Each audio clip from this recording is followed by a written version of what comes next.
Kampionët kthehen në folen e tyre. Daniel Godeli dhe Romela Begaj kanë bërritur në atë dhe pas triumfit historik që arritën në botror në Almatit, ku për herë të parë Shqipëria mund të thotë pa ndrojtje se ka në gjirin e saj kampiona bote. Tifos të shumt ishin prezent në aeroportin në Tereza për të pritur ata që mund të quhen heronjt e epokës moderne. Ata që bën mrekulli në kuptimin e plotë të fjalës në atë pedant të bekuar për sportin shqiptar. Ekskluzivisht për Ora News u shpreh ai që ngriti pesh jo vetëm shtangën por të gjithë popullin shqiptar mesditën e 12 nëntorit. Daniel Godeli, i cili shprehu të gjithë emocionet e tij në lidhje me këtë arritje madhështore, duke mos harruar edhe objektivat e radhës. Jam shumë mirë, jam munduar shumë për të garë, sakrifisë e madhe 6 muaj stërvitje, e arrita, jam shumë i lumtur.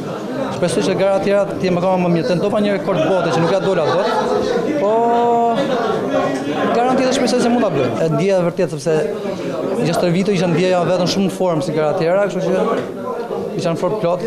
Është vetëm medalja që më mungon në koleksionin im, edhe atë ta marr dhe jam kompletuar.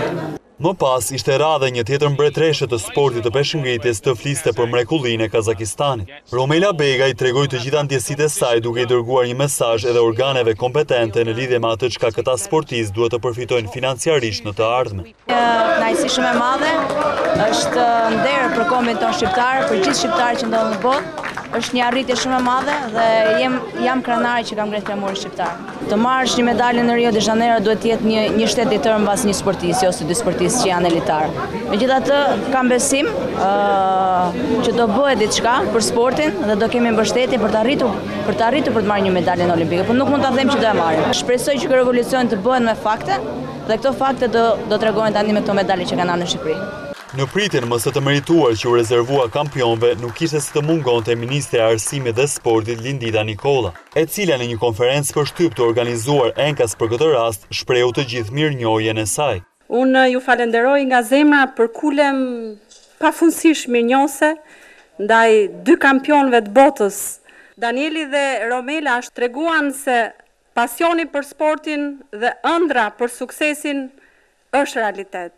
Ata sot janë kampionët e botës, po janë herojt. Është një krenari e mbar kombit shqiptar. Tani më objektivi i ardhshëm është një tjetër tabu që duhet thërmuar, medalja në lojrat olimpike të Rios. Dhe në lidhje me ato olimpiad nuk ka parashikim më të mirë se ai ish në kampionit të botës Ilir Sulit. Pa një shënim këtë regjistrim, jam i sigurt.